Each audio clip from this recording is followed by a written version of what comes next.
Sure. All right. Thank you, everybody, for joining us at the September 20th, 2022 Planning and Zoning Commission meeting for the town of Waterford.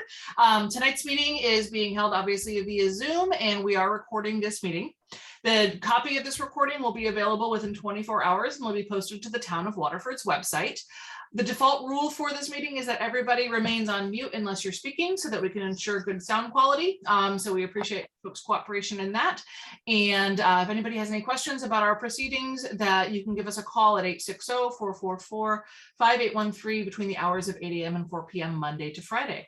And with that, we'll turn it over to our planner, Mark, for the roll. Okay, the roll for the Planning and Zoning Commission meeting, September 2022. Greg Massett. Here. Tim Bleasdale. Here. Karen Barnett. Here. Vic Oh. Eversole. Ken Petrini. Here. Bert Chenard. Here. Joe DeBono. Okay. Okay, thanks. Karen, are you Galaxy A01? Okay, there you go. Karen Barnett. Got it. Okay, so we have Bert as an alternate is here. Vic, your regular member is not. Yeah, so we'll put Bert in as a substitute for Victor. So we'll have a full commission. How about item number 2, approval of the September 6th, 2022 regular meeting minutes?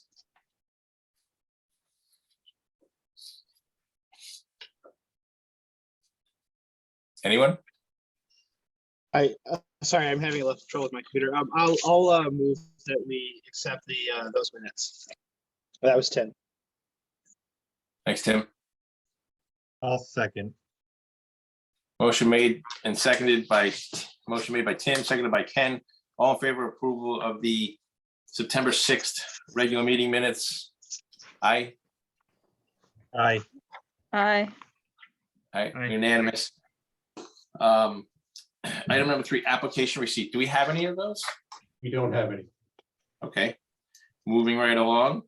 Item number 4, plan of preservation, conservation, and development discussion with consultant FHI Studio Inc. to review status and goals of the current POCD, review timeline and possible locations for community forums, discussion of community survey and project website. So turn it over to Rory. Great. All right. So I think what I'm going to do. Okay. Abby, I think you have to let me share screen here. It says host disabled participant screen sharing. So Katrina, if you make Rory co-host, that will take care of it. Great.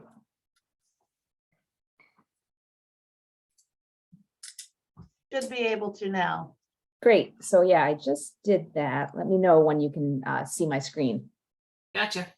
Great, perfect. Hi, everybody. Yeah, so I think you've met most of me. I'm Rory Jacobson, project manager with FHI Studio. I just wanted to take a minute to also introduce Sarah Grossman. She's our graphic design artist. She's been responsible, for the logo creation, the website, flyers, any social media we're going to do. And I just wanted to take a minute to let her say hi and any kind of questions about website design function, things like that. I'm going to punt over to her because she knows how to do all this type of stuff. Yeah, Great. hi. Yeah. Hey, Sarah. Thank you. Great. So yeah, just getting into our agenda for tonight. We wanted to touch to revise some of those population projections again. So we'll go back over those a little bit briefly after this. Then we'd like to take some time to review that website with you guys, take a look at the online survey, get your feedback, really go over any thoughts you had. If we need to kind of go over these one by one, we can do that.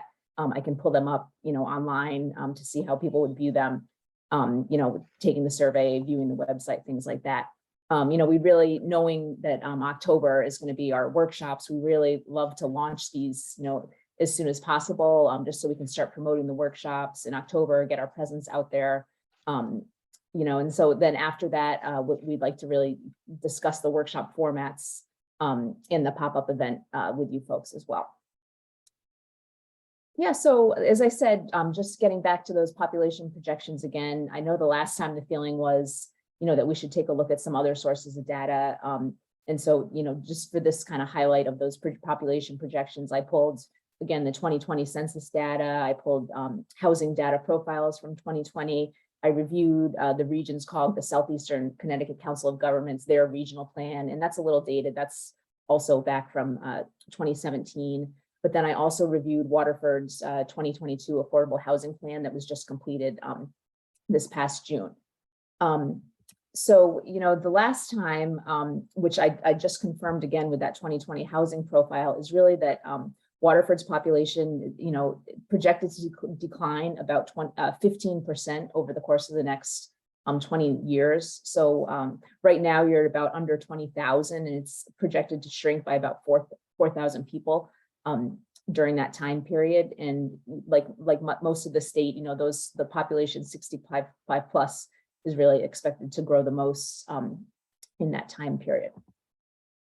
And so this clip here on the left, I pulled that directly from the affordable housing plan, and it's just discussing the increase in those older residents, like I mentioned before. And it specifically cites that this could be an indication that Waterford isn't attracting younger families. The median age here is 47, where the state's median age is 41. So Waterford's slightly older than that. And I did take a look at the region's POCD. And as I said, this is a little bit older, done back in 2017, but it showed statewide that the population, those school age kids, the 5 to 19-year-olds, statewide expected to decline about 10%. In the region here, expected to decline about 15%. And I highlighted what they showed for Waterford, which is about, a decline of about 25%. And, this is similar. You see Colchester up there, a decline of 29%, Ledyard, they're saying 24%, New London, very similar to, and these projections that they showed here, they go to 2025. So not as far out as that 2040 time horizon from the state data, but this is what's in the region's plan as well. And, I just wanted to take a minute to kind of talk through this with you guys a little bit. As I mentioned in our last meeting, that the projections that the state showed for Waterford, for these past years, the ones we can check and kind of, hey, were they right?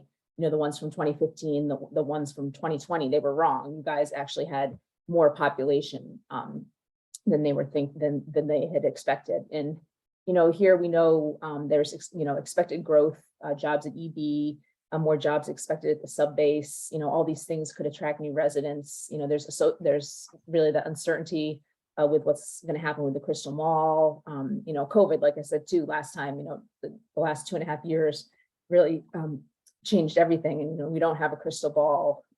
We do know that there's been recently some residential units approved recently through the commission, so we know that you're expecting a rise in population. And I just want to mention that these projections are through the next 20 years, so up through 2040, and they take into account a lot of different things: birth rates, out migration, death. We know also that nationally the trend has been people are starting families later, they're having less kids, so that trend also plays into some of these projections. And we're open to discussing this. At this point, this is kind of all we have to use for the projections, but maybe at the public meeting, maybe we don't really discuss too much the projections, because like I said, they're projections. Nobody has a crystal ball. So we'll talk through that with you folks. And then before I get into the website review, I just wanted to know if you guys have any questions, any thoughts about this stuff before we move on to that.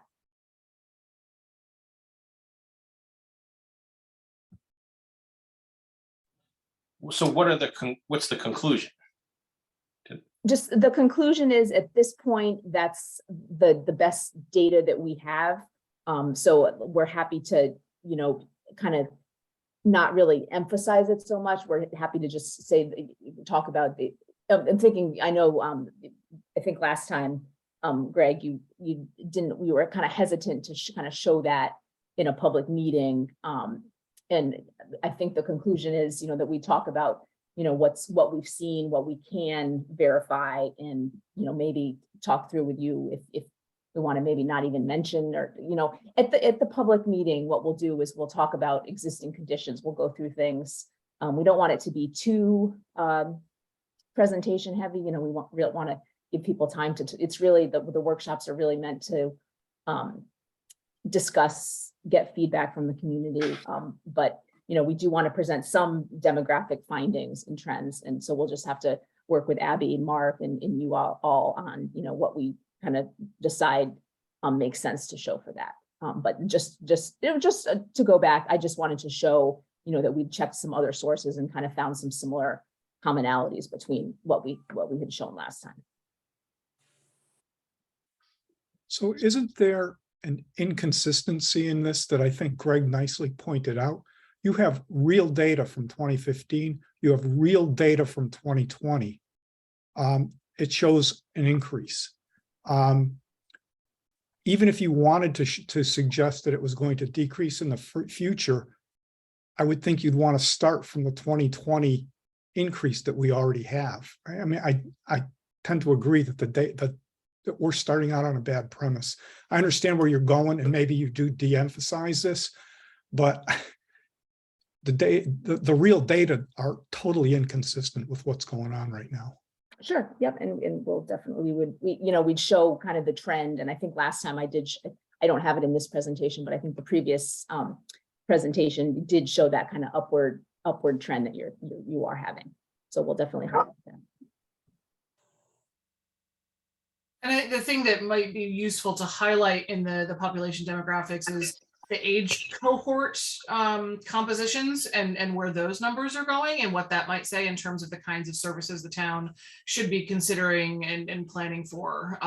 That may be more accurate, and perhaps looking at the change 2015 to 2020 in population elements as well as projections to say, are the trends for each age cohort panning out in the same way? Do we see some of the same ups or downs? And again, I think helping folks understand the difference between projections and actual counts, and understanding that we're going to be gathering more data over time, but what's been provided from the organizations and institutions that create these projections, they're perhaps a little bit, they're using presumptions that may not take into account local conditions in a way that is is necessarily what we're seeing. So I think there's ways, I think, everybody to talk about this, but I think, Bert, I agree that there is an opportunity to say, look,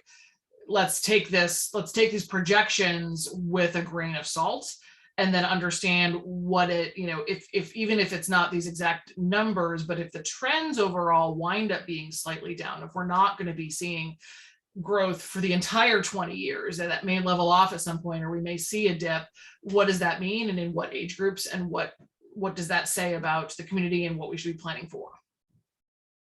So maybe try to temper that, the steepness of that 15%, which is high. And I will say, I don't want to plan. This is our planning document. I don't want to plan for a 15% decrease. I think that would be, I don't think that would be good planning on our part, but so that's my concern. Sure. Yeah, no, and we wouldn't do that, Greg. And I will say we worked with another community, Monroe, and their projections, what the state had shown was like a decline of like 40%. And, their committee was like, hey, we don't really buy that. What's proven isn't really showing that. So we're not going to kind of highlight that. We're not going to emphasize we're not, like Abby said, take it with a grain of salt. And I think that's what we'll do here as well. Okay. Anybody else? Karen, Tim, Ken?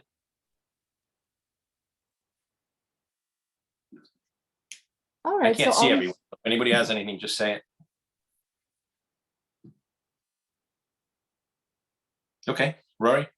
Great. Yeah. So I think Abby shared with you a link to view the website. Right now, it's not live. We wanted to give you all a chance to review it, look things over, check it out, and let us know your feedback. So I thought the best way to kind of go through that is to I'll pull it up online. We can kind of go through it quickly, talk about what's going to be added. It's something that, as we start to do some more, some events, we'll put some pictures up from the pop-up. We'll start to show some results we're getting from the survey. We'll add in, once we've completed some of these things, we'll add some pictures, some information. But anyway, basically on the front page here, we really want to emphasize the online survey, get people to take that.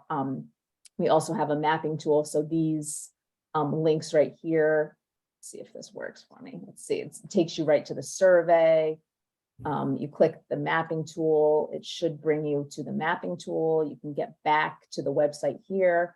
We have a little blurb about, what Plan Waterford is, ways to get involved right here on that main page, highlighting the dates of the pop-up, virtual workshop, in-person workshop. We wanted to show the current plan as well, and what that includes, so you can view that if you'd like. Then, documents, we've started to upload, presentations here. So anytime we have one of these meetings, we'll put a PDF of the presentation that's shown up here. We have a page, internet's okay. We have the planning team here, all of you folks, Waterford town staff. We're actually missing someone. Okay, great. Oh, yeah, Victor needs to be added. Yep. Victor, you said, Abby? Yeah, well, I'll email you so you have it. Sure, perfect. Yeah, we'll add. Great. And then we do have a contact page here. It has Abby's information. And then also people can leave, name, email, leave a message, any kind of feedback can go through there. That will come to both Abby and myself as well. So, if we can start a mailing list, if anybody wants to leave their email and provide more information, you hit this Plan Waterford logo up here, it should take you back to that main page. And as I said, like once we have more pictures, things to, kind of visuals to add to this, this will start to get built out a little bit more. So did anybody have any thoughts about this? I know you mentioned adding Victor. Any other thoughts? Anything we should be thinking about here? The website? On the whole site? Sure, yep. No, it's a good mobile version. Okay. Well, we're going to go through some individual pages. I did have some comments on some of the pages in the, I guess the one on the left, the survey itself. The survey, sure. Yeah, that was going to be my next thing here. So we'll go through the survey. So hang on one second. What about, just so we can stay on the agenda thing, anything else on the website itself from anyone? Yeah, Greg, this is Bert. Just wondering, Ken made the point, I think it was Ken, at the last time we talked about this, how when you search for Waterford, you get Waterford from many other places, but not necessarily Connecticut. Is it worth putting or considering putting right in the middle on this front page, the seal of Waterford and something that says Waterford, Connecticut on here? Sure, yeah. I know you have it on the bottom. Yeah. Oh, I should have mentioned this has the timeline too, but somewhere up top, I think that can definitely be done. There's, Definitely. subject to other folks top. agreeing, but it would be nice right up front if people knew this was Waterford, Connecticut. Sure. So kind of Bert kind of up in this top kind of bar, I could see it fitting there and looking pretty nice up there. Yeah, that was my thought, but again, I defer to Greg or others. Is the logo that's on the footer right now, is that the logo that you want? That's the correct one, right? The town's logo. Because there was a different one on the PDF for the agenda for tonight. I just want to make sure I have the right one. So the text graphic, I don't know that came from us. We do have high resolution town seals if you need us to give you something. I think we forwarded something for that. Whatever you'd rather have. Yeah. Well, that is different than the agenda. The picture is different. Mm-hmm. So which one's which, Abby? Is it? I think The they're the seal same. that is shown here is the seal. I'm just, I was gonna pull up the agenda. It just doesn't have the town of Somebody- Waterford wrapped around it. No, it's different picture. Yeah. Really? I thought it was just black and white of the same. I mean, it looks like there's a house in the mill. The mill house is there, right? So I think on the town's website now, and I think this is the one that Sarah had used. Mhm. Then if So- Rory, if you scroll down and you click on like the Planning and Zoning Commission meeting, you'll see it's like a different, on the left, you'll see it's a, yeah, and then you click in the PDF. Yeah, it's a little different. Oh, okay, yep. So yeah, we're happy to use whichever one you all Yeah. would prefer. Yeah, I mean, official, so there's no official town graphic. The text, I will say from all town documents is, that wraps around the seal is kind of all over the place. This, what you see here on the website was pulled from the town website, which was done as sort of a graphic effort when that website was created. It may change. We're actually revamping the website right now, so that may change. And then the letterhead for the town where it wraps around was done, years ago. Is just sort of a letterhead template for the departments to use. So in terms of where the text goes, there is no standard at this point. It's just as long as the logo, which can be either black and white, blue, or in full color,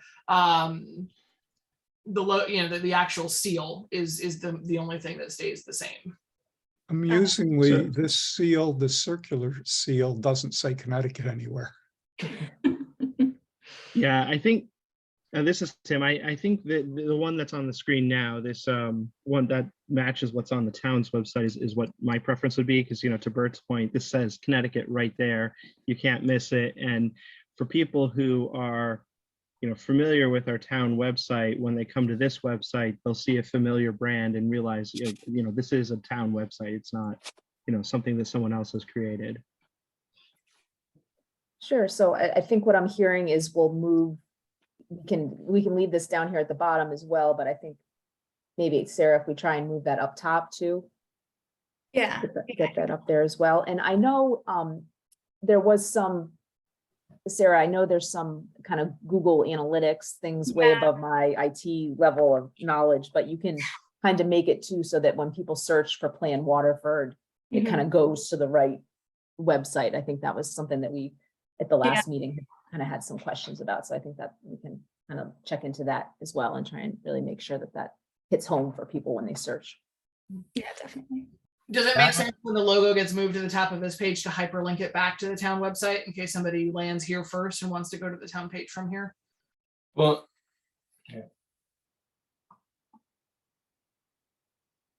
I would just like to say, I kind of agree with Bert, and I think we should just use the one on the bottom of the page, the colorized one versus the kind of what I'll call the official one. I think it looks better,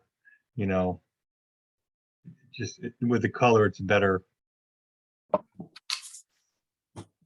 can we put, how married are we to the name of the website? Can we put planwaterfordct.com?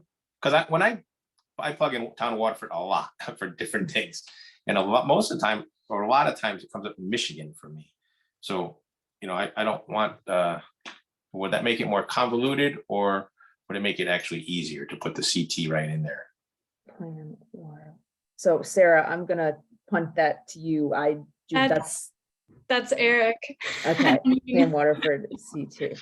Okay, so Happen. Well, I think mean, let's just do what people think first. I'm just throwing that out there because, or underneath the Plan Waterford with the waves there, put Connecticut in small letter. I don't know. There are other Waterfords, so and they do come up. I can edit the logo. I think our IT guy, he gets the domains, so that would be for him, but I'm happy to add Connecticut to that logo that Roy's showing now. That can be done. I like kind of the sort of cursive, Mhm. smaller town of, I could see that in like the lighter blue, Yeah. or even the darker, the blue, kind of in the small, yeah.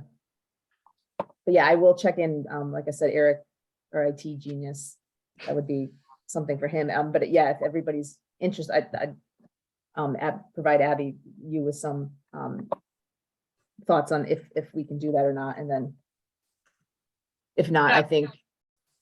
I think what's, like I was mentioning, Sarah can sort of work on kind of the back end search functionality on Google and try and make it so that when you kind of are searching for it, it does come up more in the, the search of Google. So we can check on a few things too, just to get that.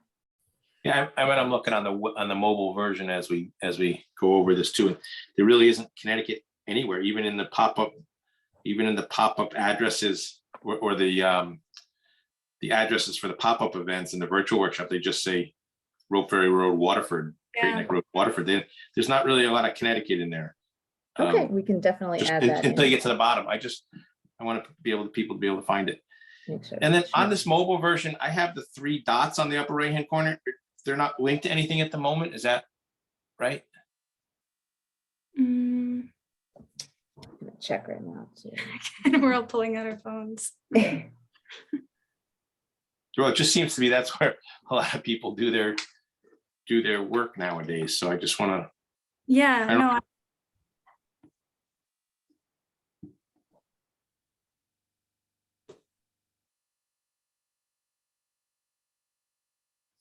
Let's see. While you're looking for that, I do like the fact that you have the prior ones. I like that.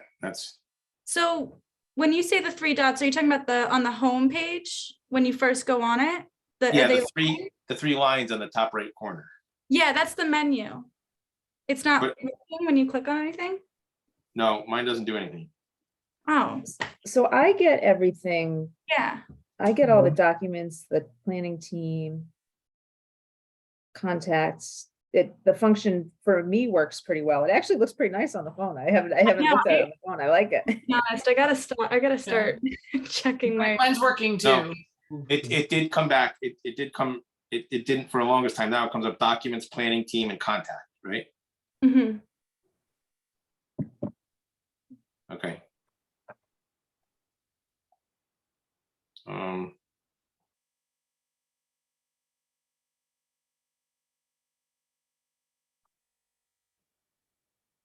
The only thing that I don't like the way it looks on mobile is the project timeline, but everything else looks good to me.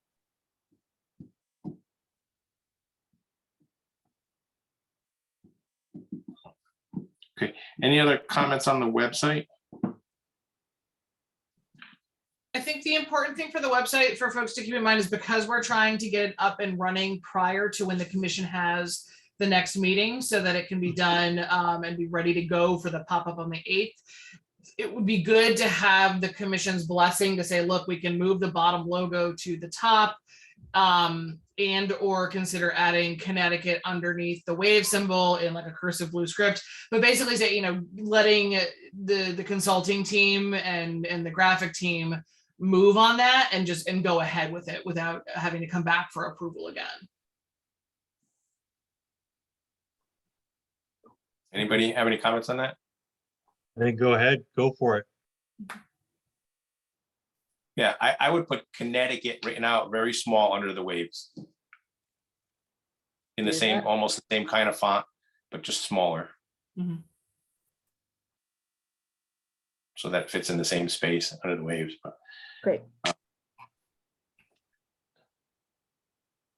And just one more thing for me, when you hit those 3 bars and it comes out to documents, planning team, and contact, if they're bullet points or there's something, it looks a little funny on my phone, just the 3 words there. Or just put some sort of asterisk or bullet or something on that. And that's all my comment on the website.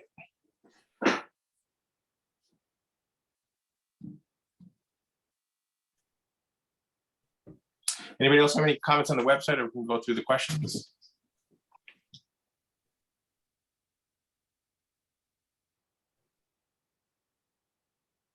Okay.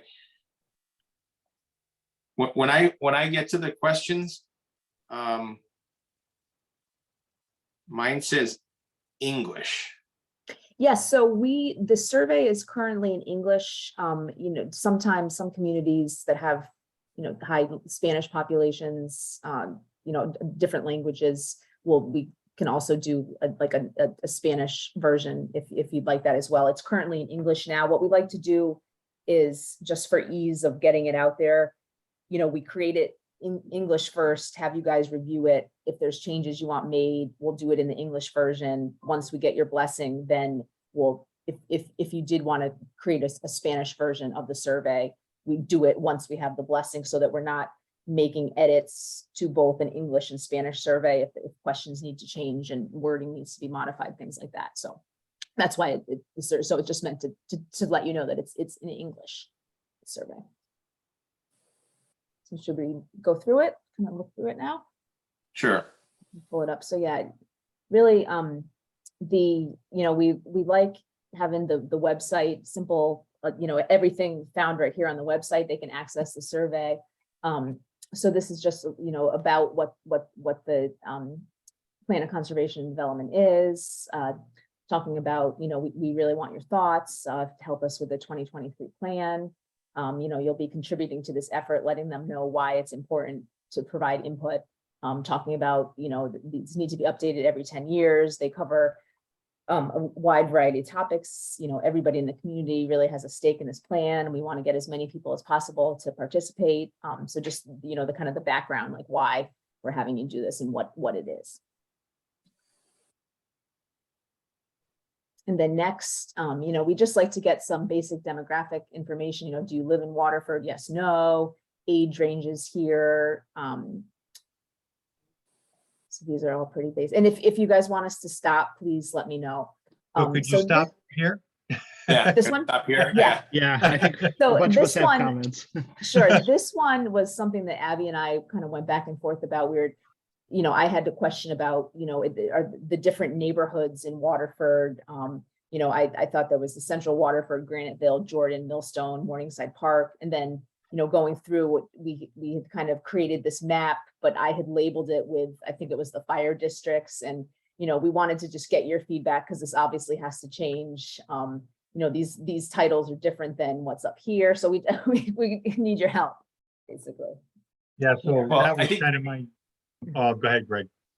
No, go ahead. No, I was just, that was kind of when I first saw that they didn't match, number one, the titles in your, where do you live didn't match the actual map itself, and the actual breakdown, like Oswegatchie area is not where where it's showing. Yeah. That would be more, down by Nyack River, and then I think like Jordan would be where you have the center, or town center would be, so I just think the breakout of where the different communities need to match. And I don't know if I know, or if the town, and maybe it's the school districts, or would be a better versus the fire districts. So yeah, I think Abby marked up the fire districts map a little bit differently. But I guess maybe the first thing is to just confirm that, this question here, where do you live? Central Waterford, Graniteville, Jordan, Millstone, Morningside Park. Are these all the neighborhoods we should be showing? Is there a different breakout?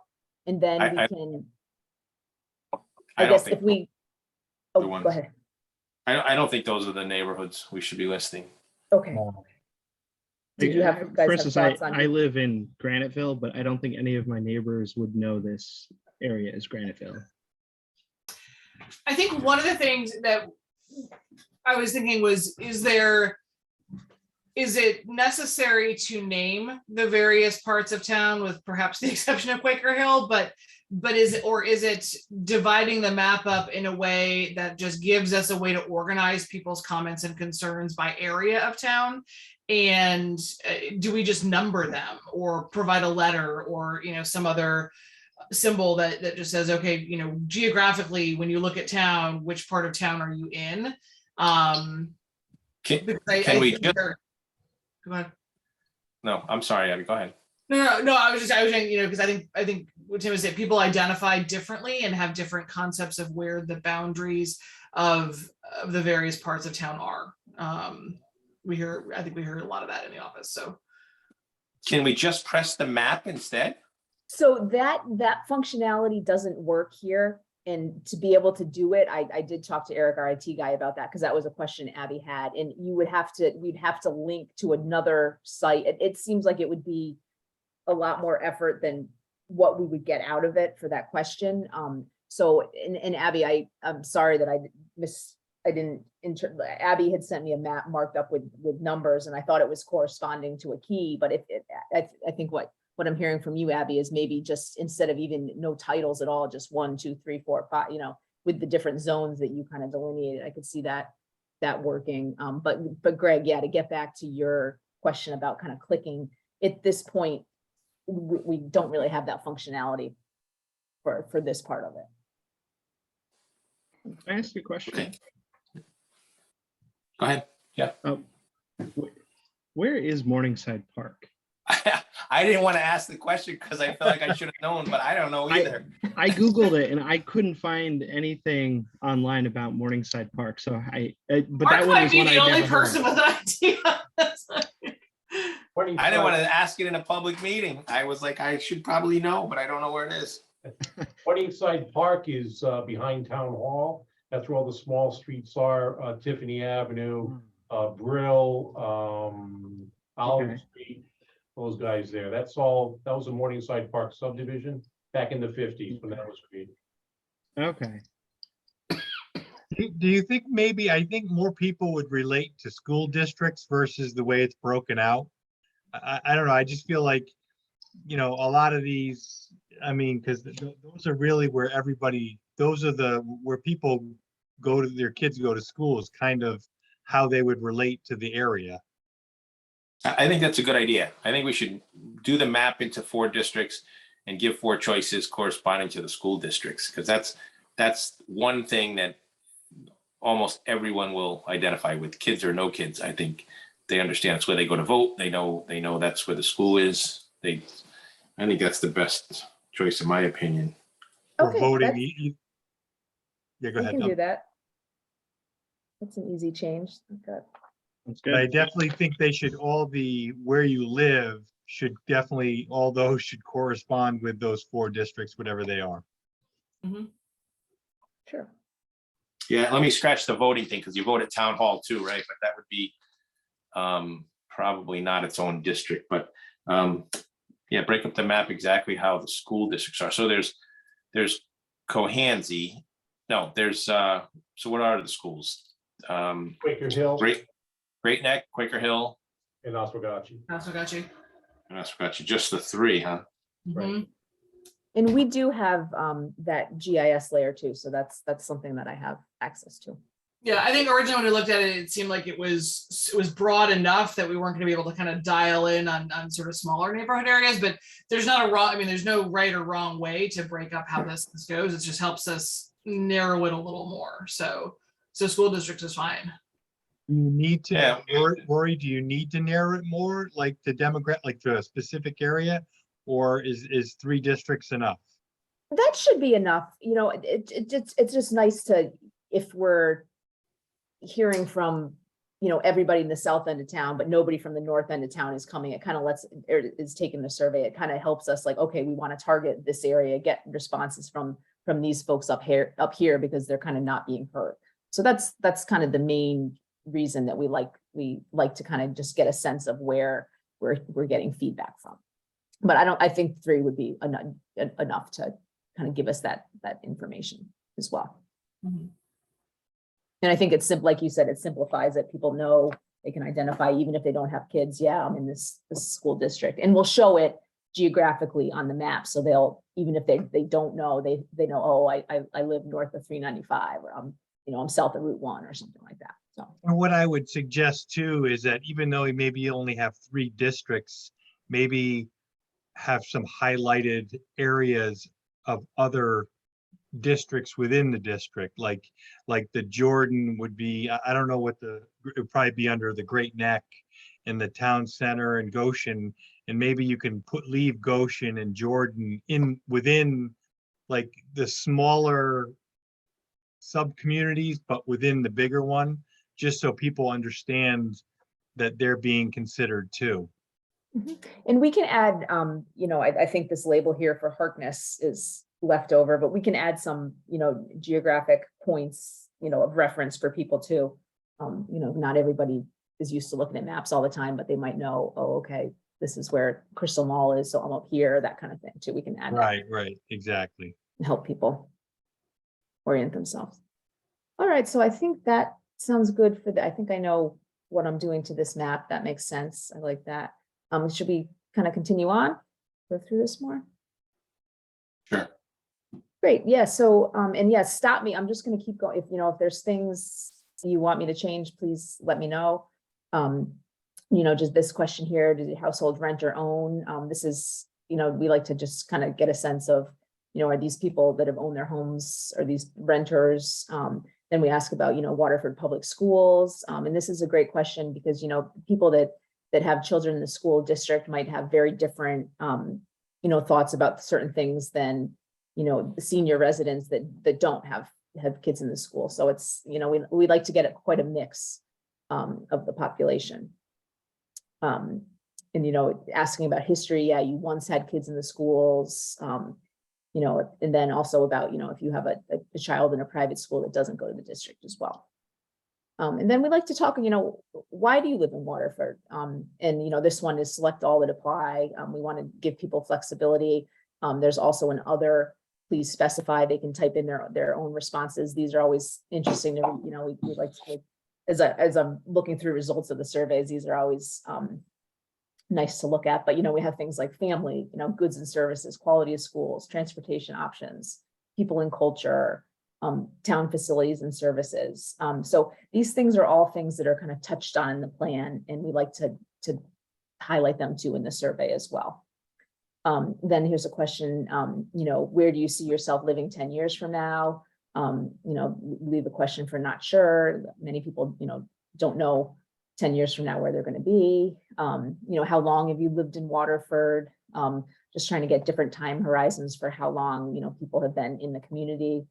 And, I will say all of these questions, there's the functionality that they can skip, if they don't want to answer a question, they can skip and move on. You can go back down here, the next button.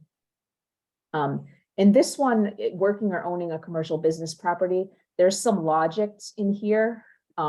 If you say none of the above, it'll kind of skip some of the questions, but this is specific to just, just the business owners. So if you do own a business in Waterford, own a business, it'll ask you, it says because you own a business or commercial property in Waterford, and then it, targets some questions, about that.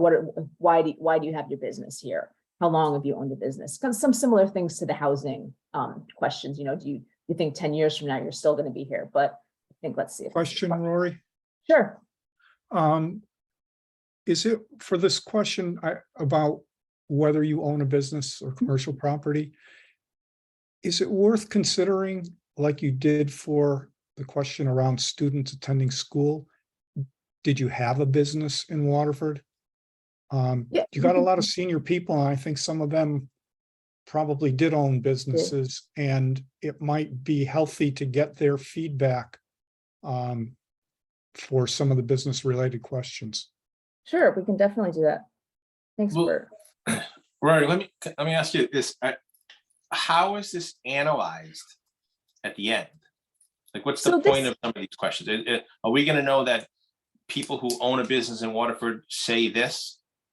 Yeah, so what we'll do at the end is, I will say the survey is just one piece of like the overall, what we call the public outreach process. So this is just one piece of the feedback that we collect. And so it's really just used to, what we'll do is we'll present what we call just the survey summary or survey findings. And we'll show you in graphs and tables, this is what we heard from the people that took the survey.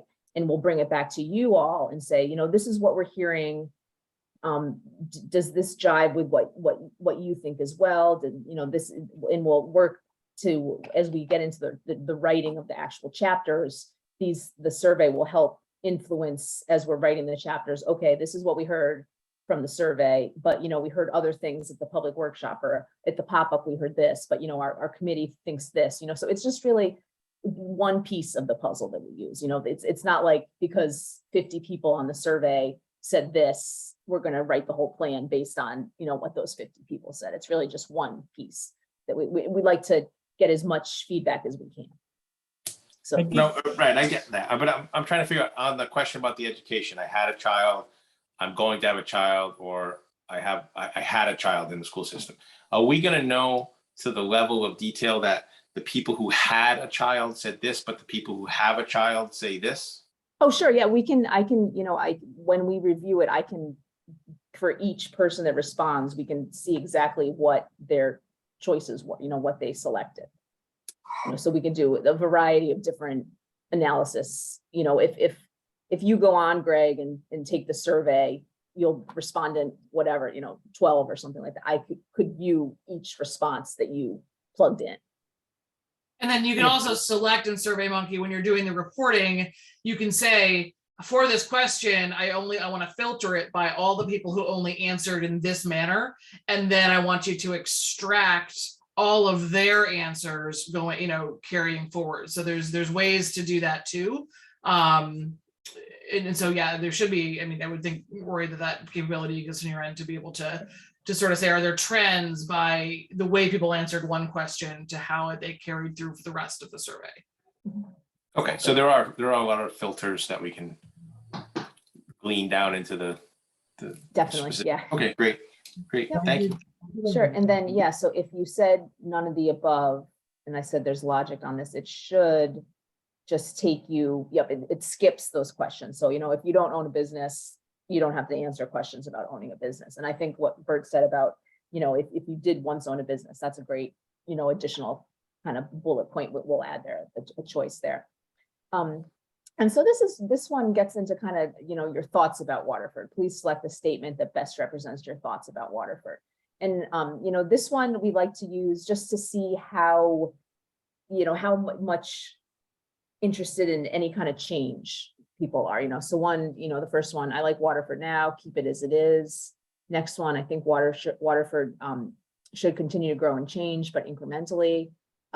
Third one, I think Waterford should be open for significant growth and change, and then other, if people have other thoughts. And it's, like I said, it's really just to kind of check people's temperature for any kind of change in the community. And that's always an interesting one to see the results that we get. And then, what about Waterford do you value the most? You can select all that apply. And, things like access to the region, jobs, beaches, town services. And again, it covers a lot of different topics because the plan covers a lot of different topics. So, and here we also allow for, and other, please specify.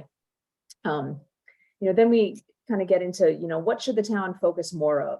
And we have the, select up to 5, but we can do that in all that apply if you'd like.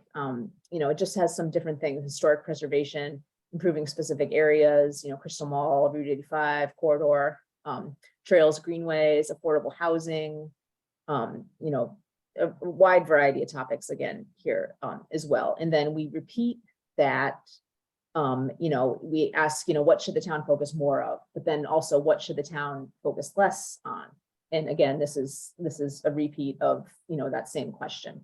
And this is always really interesting to see the results for that. And again, people can do the other, please specify, to add anything that they want as well. And then this one, kind of a ranking, what your Waterford's future, how concerned are you about the following for the future of Waterford? And, we let people say they're not concerned, somewhat concerned, very concerned, and, just go down for each of the different topics. And again, covering a lot of different topics here because that's what the plan will be doing. So this is one that I had a question on with the language, and I'm curious to see what the commission thinks. The concept of how concerned are you? Are we feeding sort of a negative direction to folks? And the question that I had is how important do you believe the following are versus how concerned are you? And to me, that language feels significant, but I'm not sure if it is for the commission. So I was wondering what your thoughts might be.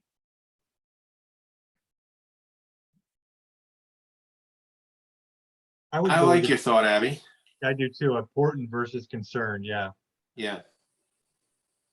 I like it too. So that's an easy change. We'll definitely take care Do you want, do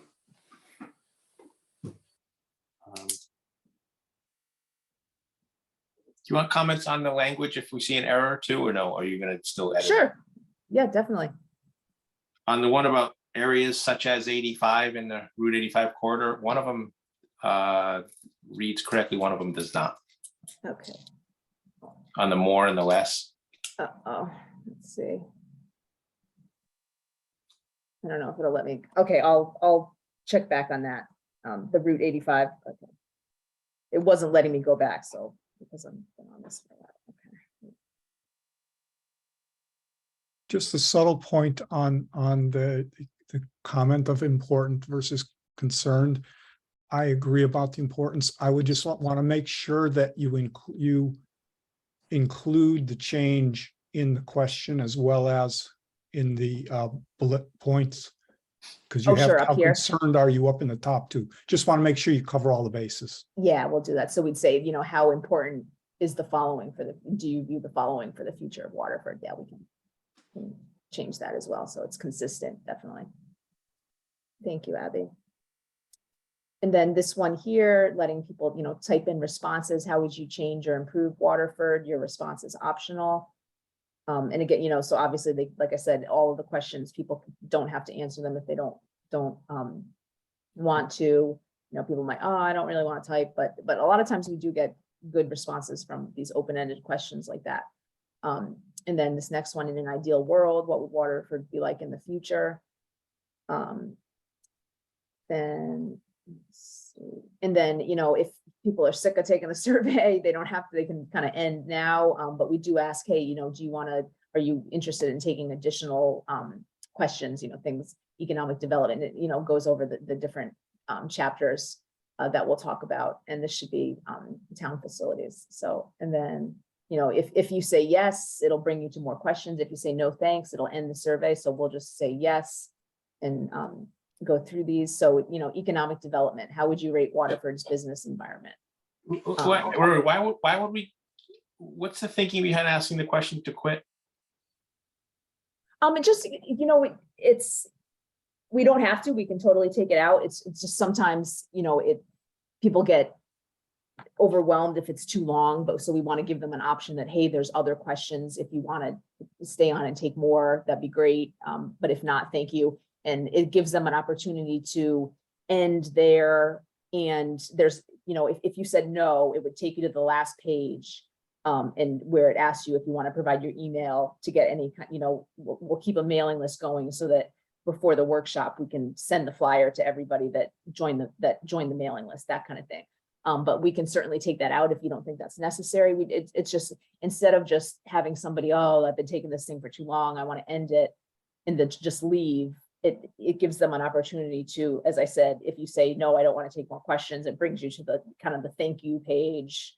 Hey, this is what we, you know, if you want to leave your email address, that kind of thing. That's all. Anybody have any thoughts on it? Okay. So we're on the economic development. I just had a quick, just a thought that came, I'm not even sure if it's the right point, but, or right thing to say. But like regarding, like just recently, like one of the things we're trying to do is get people involved. Would it be worth, you know, bringing some of the issues that we're dealing with currently in the commission, like with the affordable housing and asking pointed questions regarding that, or the cannabis, or at least like even like the letter we got tonight regarding the what is it, the Short-term rentals. Housing. And the only reason I bring that up is because I think as a commission, we're trying to get more input from the community. And I think if people had a specific question, I don't know if it's, again, I throw it out as a discussion point. I'm not really sure if it's appropriate here or not, but just a way to get some more information from people. I think I'll just chime in, Ken. I think that makes a lot of sense. We do have, a section on affordable. I think we in the housing part of this, we do ask about affordable housing, but we can certainly add, additional things. I know you mentioned the cannabis law. That's one we can definitely add in as well. And I also think the short-term housing, if, just to, because I think those are like the questions that the community is going to be wrestling with, and to have that information would be, I think, very helpful for us as a planning commission as well. I think too, it's important to me and take it or leave it, but a couple of things. One, there's a super robust survey that I've been working with the RTM committee, who's tasked by the RTM in exploring the short-term rental conversation, that is poised. We're sort of timing it to launch after this comes out. So there is a follow-up public process that is sort of managed by the chair of that committee and the town attorney, and it's sort of a different track. So just for context, knowing that there is a sort of robust conversation that will be happening around that, with likely a public workshop at some point to discuss, that isn't part of the Planning and Zoning Commission's task, but is done through sort of the RTM and the way in which they chose to take up the issue. So that's one. With the POCD, I think it's a good opportunity to get sort of a point in time set of feedback, but I also worry about the POCD purpose being conscripted by individual smaller issues. And so I think that if there's a way to weave things in that don't sort of detract from or get folks kind of focused on things that may have very contentious outcomes right now, like I guess part of it is just not distracting from the goal of this project with certain issues, like for example, cannabis. We have a direction which the commission has said, the intent is to ban all cannabis establishments. If that's already an outcome that the commission has decided it's going to go forward with and present to the public for hearing in the next month, do we want to include it here?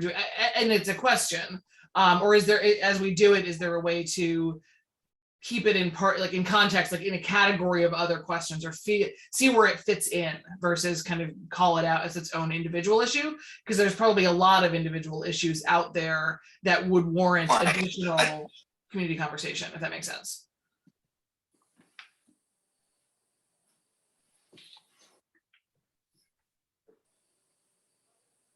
Yeah, I think the POCD is more of a general document.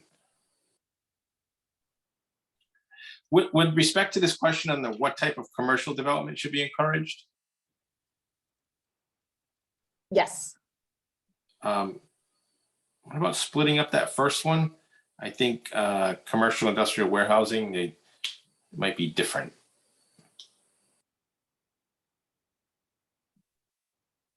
This one, the heavy commercial industrial warehousing.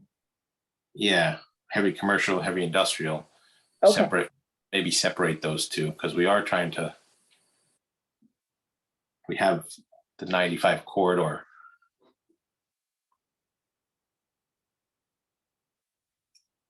Okay. To that point, even with the very first one with green energy, solar and battery are one thing, and then waste plant.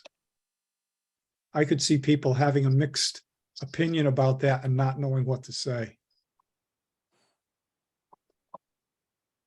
So Abby, this was one edit I know came through when you guys reviewed this, and I had a question about the waste plant too. And yeah, wondering. I honestly don't even remember waste plant being added, but for interest that we've had with folks using plant waste from potential agricultural stuff, but it doesn't need to be in here. Even just flipping it to call it plant waste, not waste plant. Yeah. Yeah. Okay. Just take that one out. I think. Okay. Yeah. All right. And so this next one, should the town limit business development to areas that currently exist or expand that business zone? It's kind of just getting thoughts of, should there be more business expansion? And, giving people an unsure Other, please specify. Then, we ask about challenges to economic development in Waterford. And, if people don't really know, say not sure. We, here, cost of land, buildings, lack of infrastructure, available properties, workers, market constraints. With regard to the zoning for business, is there a way to maybe have a hot link so that people looking at that could click on a hot link and actually see where the business zones currently are? To understand, because it's easy to say, oh, there's a lot of business, or there isn't a lot, and not really understand, what the town already has specified. Yeah, so I guess similar to that map of the neighborhoods, I could do a map that shows the zones that are actually currently zoned, for commercial business, and put an image here. I can check on, with the, when I asked our IT person about, that map above for the neighborhoods, he said to kind of have a hot link, it would take you out of this. So to get people back in, I don't know how that would work, but we could certainly, kind of have an image next to this that shows that, if that's helpful. I guess if it's not so small that people can't actually interpret it, then otherwise, I appreciate what you're saying. If it's not possible to stay in the survey. Yeah, we don't want to have people kind of take Okay. it and then get out and then, oh, never mind, I'm done, kind of thing. But yeah, we can certainly look into that. I know when Abby and Mark reviewed this too, they had kind of listed out the business zones. We could make a list of, but we can look into the kind of how we can get that done so people know where those zones are. I think a map insert is going to be more helpful than a list of zones. And that was a comment that I have for another one of these questions further down, that where we sort of list off zones. So I think, the average person in Waterford probably has no idea what those zones are or where they are. Sure. Okay. We'll move on. And also, I think to that end too, rather than like for the business, the commercial versus non-commercial, and sort of those two categories, where is business allowed and where is business generally not allowed, is an easier graphic for folks than, trying to do it by the zone districts.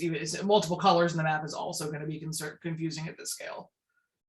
Yeah, so Abby, like you said, and we've done some graphics like that where we just, take, in your zoning map, you have all the different zones and all the different levels of commercial, the intensities are all different colors, but, we could just make them all red on the map, and that would be clear for people, like, okay, this is where commercial business is allowed. That's something we could definitely do.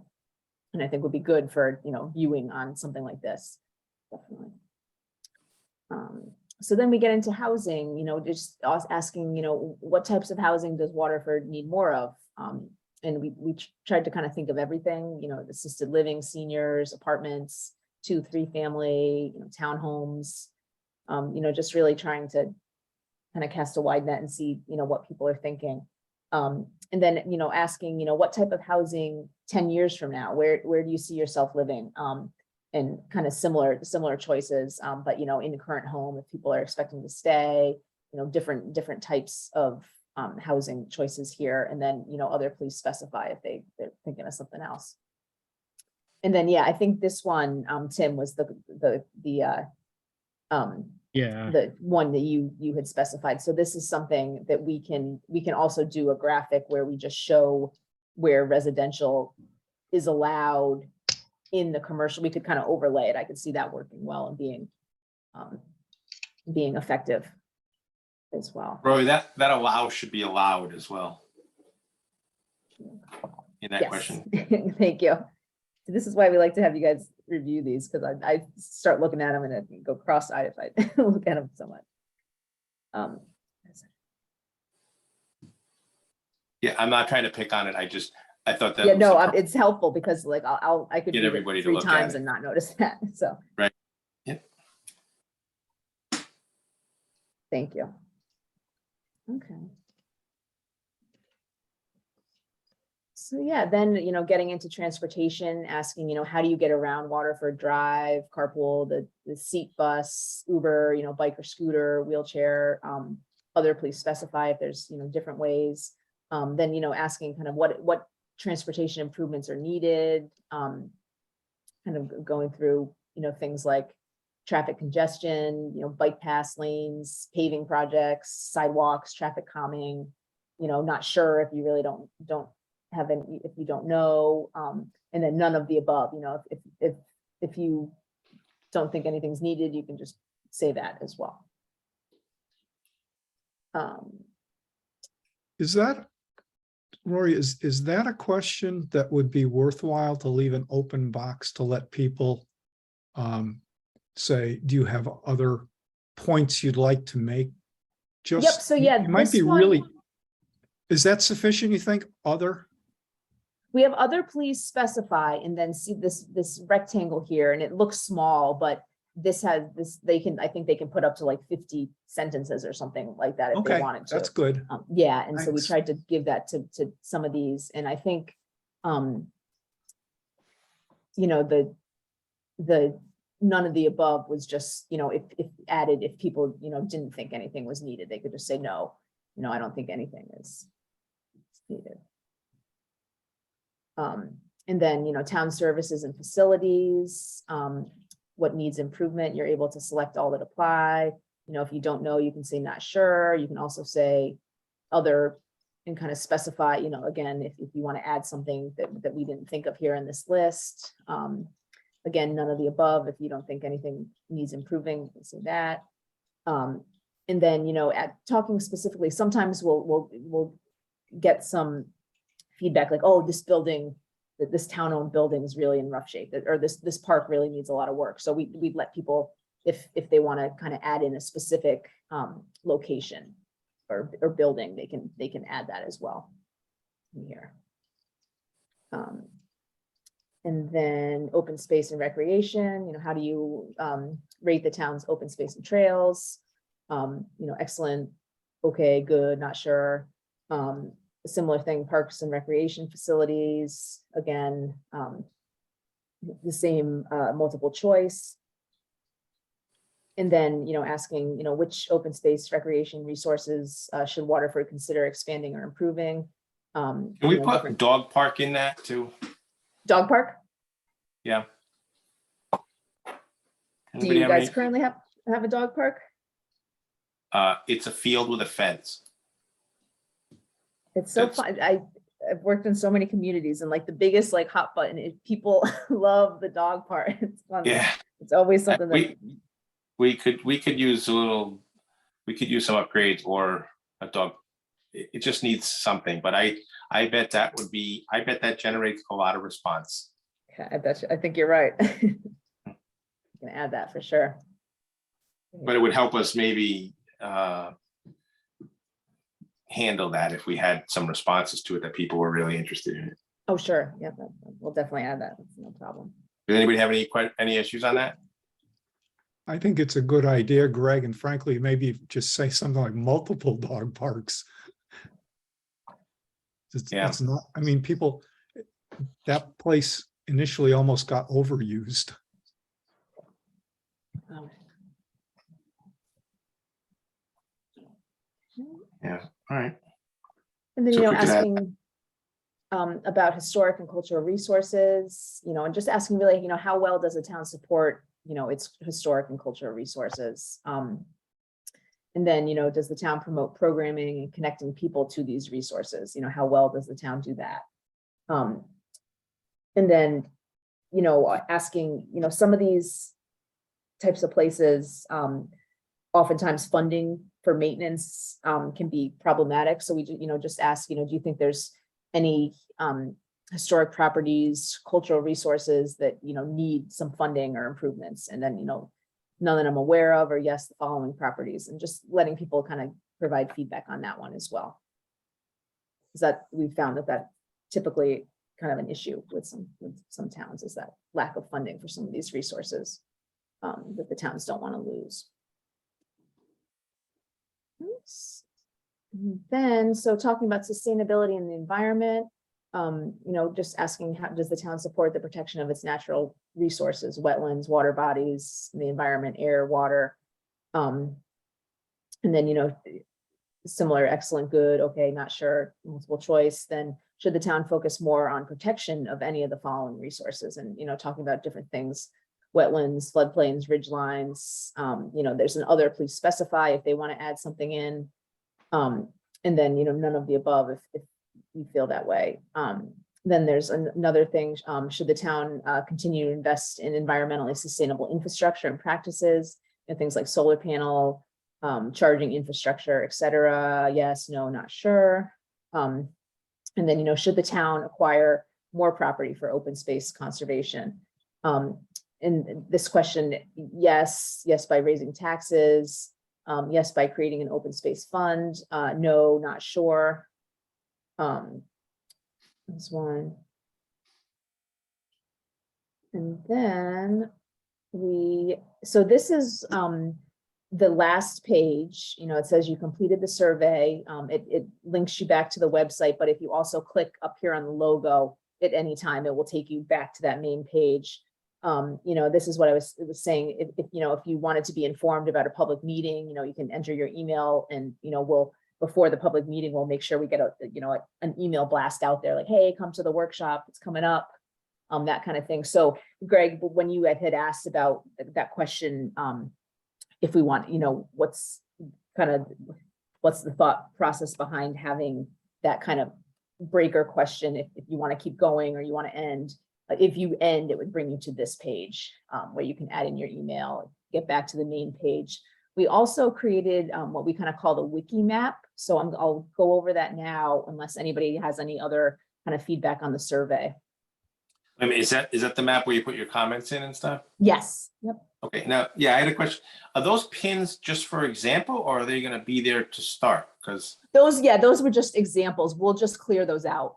They were just to kind of show like this is what people can add in. Yeah, we'll totally clear those out before it goes live.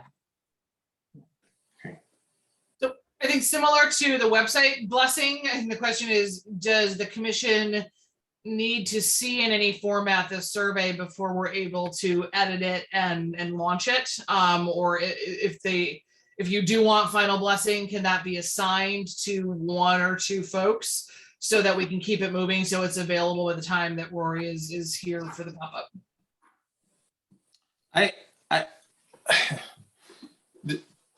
Does anybody else have anything to say? I have a few comments, but I don't know.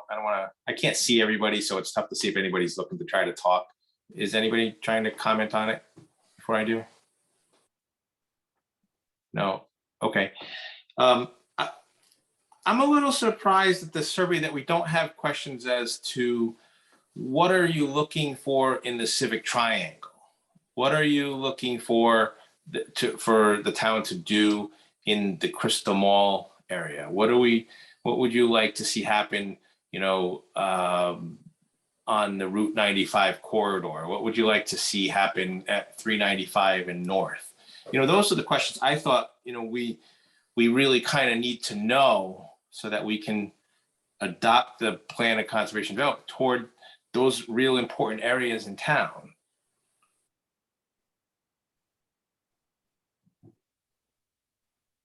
Because we have questions that say, should we increase, heavy commercial, heavy industrial? But then if they say yes, we don't really know where they want to put it. Because, then I thought we should be following up with questions that say, what would you like to see happen in the Route 85 corridor north of 395? What would you like to see on the frontage roads? What would you like to see at the Civic Triangle? What would you like to see at Seaside? What would you like to see at the Crystal Mall? So that, that's where I thought we were going to be going.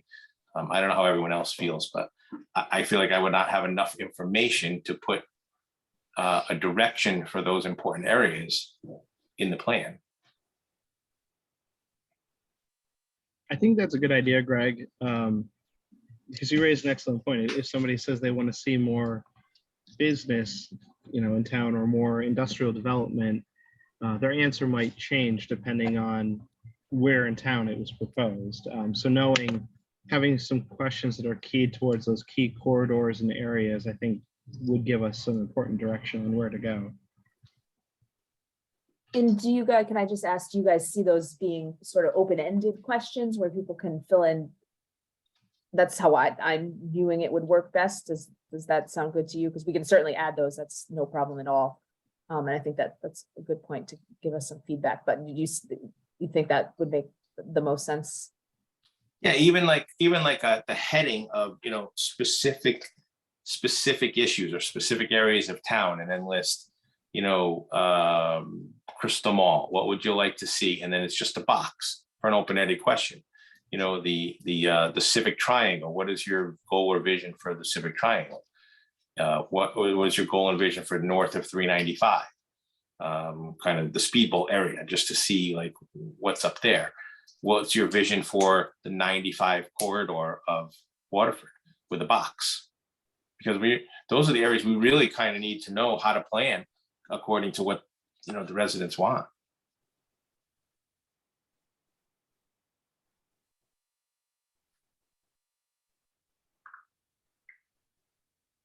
Greg, I think it's a great point, and even though the area along 95, this is redundant, but you might even want to specify the airport facility as one of those places where, you know, things have been entertained in the past that weren't well received.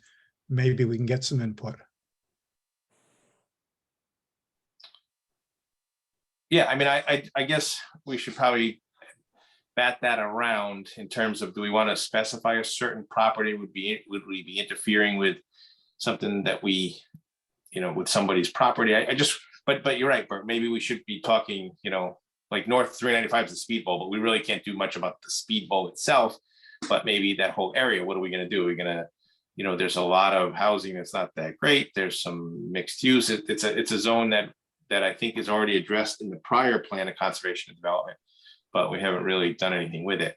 The civic triangle, we're going through some things, but, you know, we don't really know what everybody's thought on it is. Seaside, we may not have any control over that, but be interested to see what people think.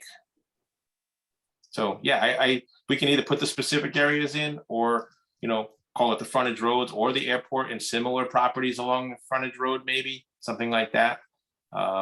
Be surprised how many people I talked about the airport, they don't even know what I'm talking about. You'd have to be here a long time to know what the airport was, but, you know, a lot of newer people don't even understand where the airport was. What do you mean we had an airport? But so yeah, somehow let's figure out what those questions should be. Greg, this is Karen. Yeah. One other on that thought, with the open space and the dog park, would we also want to indicate, I mean, currently, if there's only one right now, if people have thoughts on where they'd like to see more open space or dog parks put within the town? Yeah, I like that. I mean, those are the issues I kind of like to know. And it's not a huge part of the plan, but it's something that, you know, is a quality. It's really a kind of quality of life if you talk to people who have dogs that want to go out walking their dogs. Like, you know, it's actually, in a lot of places, it's a social place.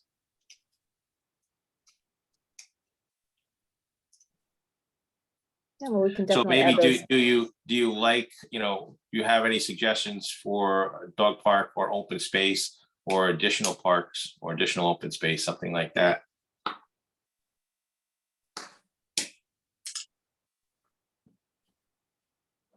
What do you think about that, Karen? Question. Yeah, I mean, I think it would just be a good idea to give like the box where they get to make a comment, because like you've said, they might be thinking about something that has never occurred to us. And I'd be curious to see which neighborhoods feel like they need something like that.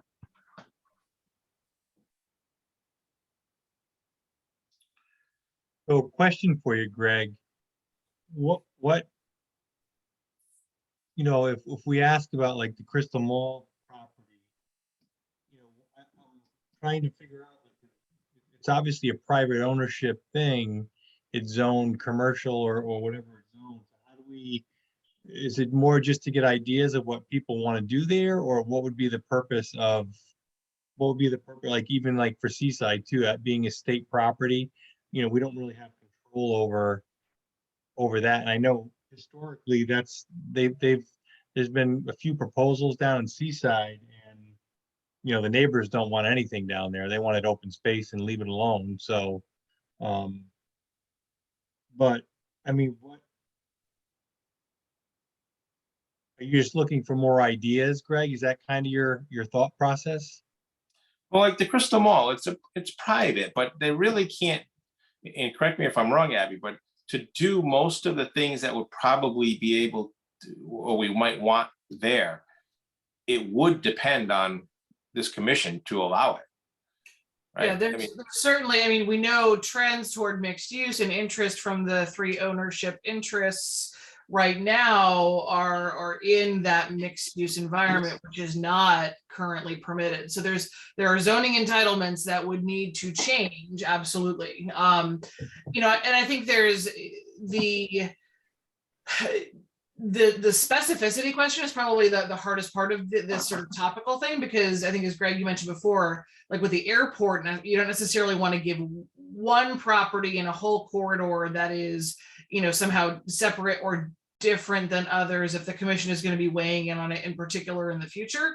But the mall is its own kind of animal in terms of the effect that it has. And so it may warrant a particular, set of conversations and some more focus.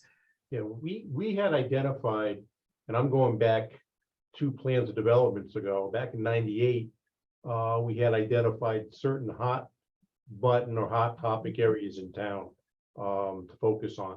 One of which was the 85 corridor, which established the development of the special development district across from Crystal Mall, where Waterford Commons is in that whole area there. So I think some of these areas in town, and to Abby's point, the Crystal Mall was a regional attraction and had a larger impact on the community as a whole. So I think focusing on these larger areas, like the corridor development, things like that, I think would be a good thing to have in our POD. I mean, it seems like it would, for the purposes of focusing this, would make sense to pick 4 or 5 key areas and then drive folks to the map for specific issues. Because I also think it's that mapping tool, I think, if used well and used by a lot of folks, could be pretty powerful, to sort of say, look, there, geographically around town, folks are really centered around this issue in this neighborhood. And, is there a way that the plan can, sort of set things up to address those issues? And so I think for the big topic areas, I think we want to limit them to 4 or 5 most critical, as you're saying, with the question and just the open box. I have it as 95 corridor frontage roads. I have Civic Triangle. I have 85 North. I have Crystal Mall, like 85 north of 395, Crystal Mall, and then I have Seaside. And I know it's a state property, but because it's a state property, they should listen a little bit to what the people want. So at least we should know, because maybe we might take an objection to it, but what the state wants to do, but the people might want it, or maybe the people would be on board with what the state wants. That would be my 5th issue. I don't know if anybody else has any regions of town or areas of town, but those would be the 5. Like you said, 4 or 5. Those would be my 5. I don't know what anybody else thinks. Hey, Greg, it's Karen again. Do we want to touch the item of like the Cohansey School? I know we had a big turnout when we had the developer make that pitch, that the people in that particular area were very, engaged with that issue. And that's a town-owned property, correct?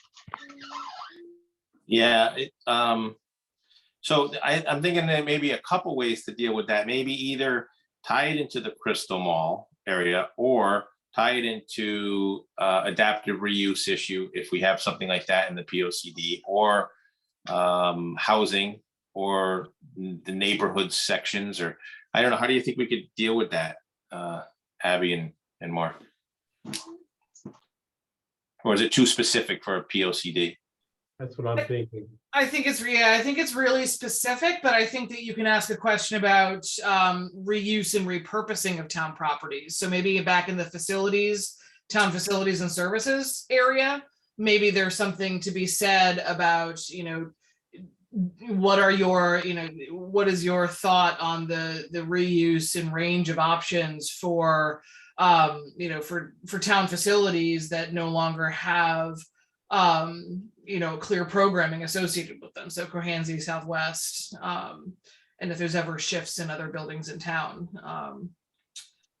I'd probably put it there because it has to do with how the town is managing its own resources. The only other big picture area is the Boston Post Road gateway into town from New London, and Mago would be the only other two big picture. Oh, right. On the list. So I understand Mago, forgot about that one, but what, do we have a gateway type of area? I know what you're talking about, but is that a specified area? We don't. We talk about it in the town center vision and strategic plan. So it's there's that area. There was that the Civic Triangle, the Civic Triangle proper, and Jordan Village that were discussed in that plan. And that's one of the areas that I hear a lot of comment about is, how can we improve this corridor, whether it's from the streetscape or from the range and mix of businesses, and supporting kind of what it looks like in the future is mixed use and adding some residential into that area appropriate in ways that's not just the multifamily that's being developed, but integrating it into the commercial properties. And really changing the look and feel of that corridor, and kind of elevating. So I hear a lot about it. I don't know if anybody else is hearing any buzz on it or not, but that's, a potential area that was addressed in a previous plan or was brought up in a previous plan. Abby, just a quick question on that regarding the streetscape. Has there ever been a plan in Waterford to do some sort of streetscape plan, either down there in Clark Lane or on Row Ferry Road or something? Because we really, in my opinion, we don't really have the downtown Niantic or a thing like that. We don't have that type of, or Mystic or whatever you want to call, those type of streetscape things. Was that ever proposed anytime? Yeah, so the town center vision and strategic plan from, I think it was 14 into 15 or in that range, that has some good starting points, and it was sort of an analysis of what's there, what's possible, focusing on particular nodes and elements and streetscape elements and stuff like that to consider. Things haven't been advanced to the state to the next level. There's certainly state coordination for that would need to happen, but there hasn't been anything beyond sort of a conceptual. I will say that we did submit to COG. There's a grant out there right now that's called Safe Streets for All, and there's some substantial funding available for planning projects to get to shovel ready for things like streetscapes. So Waterford submitted on that Boston Post corridor based on the strategic plan and based on some of the priorities up at COG of connecting communities, and so that's sort of my reasoning for looking at that one. But yeah, there are very basic starts of the streetscape elements included, but so that plan is worth checking out, and we should look at which elements of that have already been adopted into the existing POCD, and if there's ways that you want to advance them. I think that's something that we should be revisiting at some point. And I guess going back to your point about Mago Point too, I think I know there was something done, recently regarding that area, but it would be nice to see that kind of, when the bridge came in, it kind of, that place kind of fell to the wayside. So. Okay, so what's everybody think about the 4 or 5? And now we have at least 6 on the table. Maybe take 1 or 2 off. What do you think about adding those questions and then deciding on which ones they are? I think it's a good idea. I agree. I agree. Okay, so right now on the table is Seaside, Crystal Mall, 85 North, Civic Triangle, 95 Corridor, and Mago Point. Do we want to include all those? Do we want to take any of them off? I think you leave them all on. Yeah, I agree with that. People can always skip if they don't have Right. input on that area. Karen? Yeah, I agree. So can we have those added? Yep, we can certainly do that, definitely. Yeah. And just a simple box, if they want to, you know, want to type something in, they type something in. Great.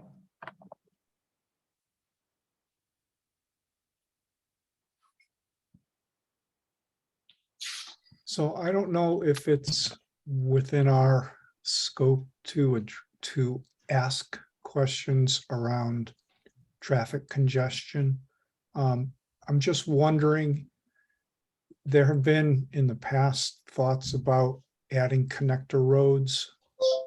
You know, one of them was from the end of Clark Lane, for example, to the frontage road, I guess Parkway South. There was one from the other Parkway, I guess Parkway North, over by Walmart to get to Route 85. There's just so much congestion on Boston Post Road. Is it worth asking folks if they are interested in having the town pursue some ways for local traffic to get around and avoid some of the high congestion areas?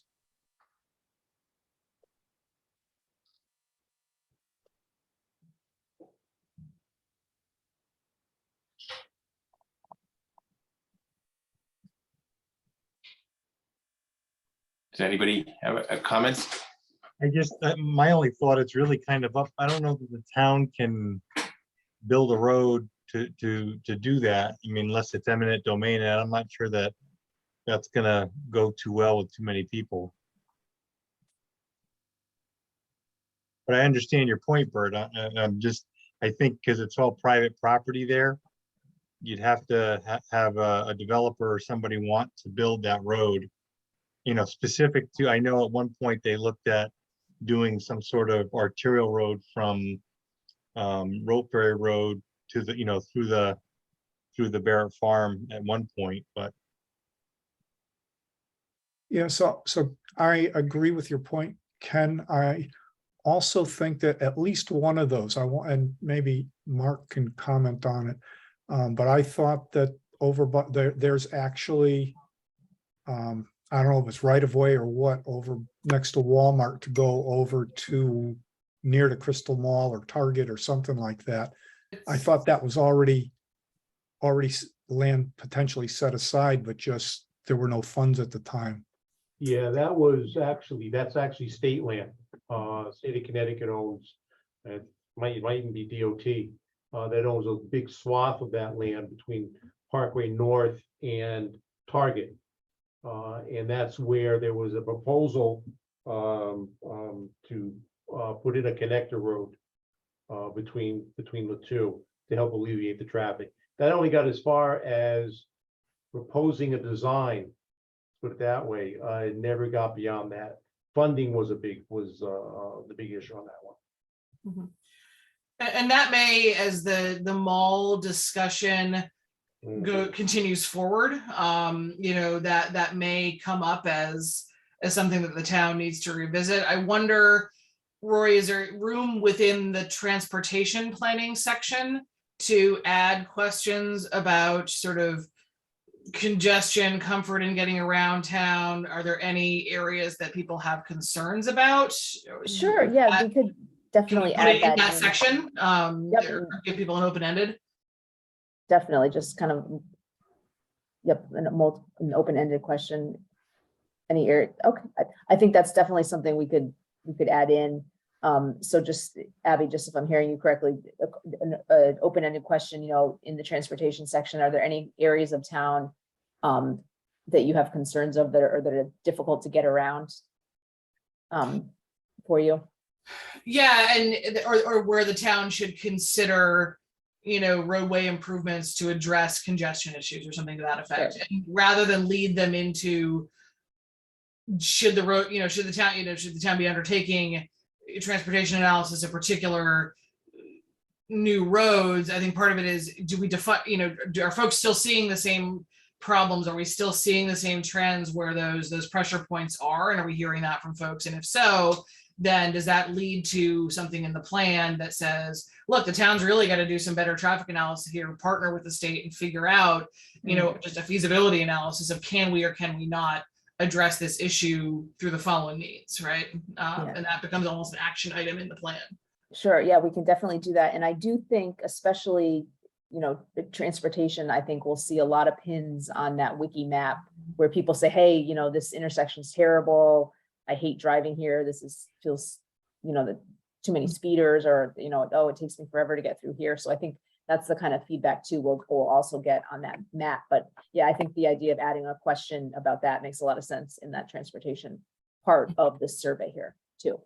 And we can, as we in the workshops too, that's something that we can kind of start to ask people as well. And I think too, one thing, I know that, the towns don't have much control when it's a state road, and, the lay person might not quite understand that, so that it, that can kind of become an issue, but we'll just have to, kind of let people know, you take coordination with the state here, that kind of thing as well. Okay, so on that, and so we can move along, but when you were saying about the map and they could put their comments in, I like the mapping tool, but I'm looking at the front page of the Plan Waterford now. Oh, you put the Connecticut in. I like that. I don't know if anybody else has seen that. But the Connecticut. Wait, I move fast, yeah. yeah. I like that. Well, you put the logo up there too, but Good. the Connecticut part. So that's going to go everywhere where Plan Waterford and the Waves is, right? Yeah, so we'll consider that, the final logo. So that will go on the flyers, it'll go on any kind of social media posts, any boards that we create, all over this website here. Eric can update the mapping tool with that.